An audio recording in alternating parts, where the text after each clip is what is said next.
তোমার মায়ের লাইগা লাল ব্লাউজ আনছি গো মাগো গো ওয়া ওয়া দেখালাইছি কয়া দিম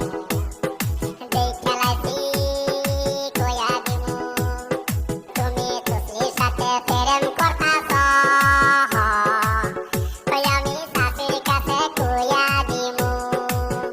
আব্বা আমি যাই মামার বাড়িতে পুলি পিঠা খাইতে বুঝছো ঠিক আছে মা তুই দেখা শুনা যাইস পুলি পিঠা খায়া কিছু আমার লেগা নিয়ে